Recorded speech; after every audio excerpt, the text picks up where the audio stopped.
ಸ್ವಲ್ಪ ಓಂಕಾಳು, ಒಂದು 3 ಲವಂಗ, ಒಂದು 5-6 ಪೆಪ್ಪರ್,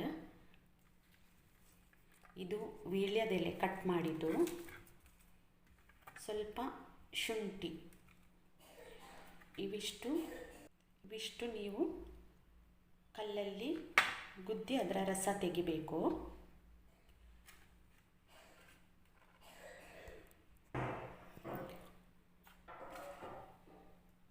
ರಸ ತೆಗೆದಾಯಿತು. ಇದಕ್ಕೆ 1 ಸ್ಪೂನು ಜೇನುತುಪ್ಪ ಬೆರೆಸಬೇಕು.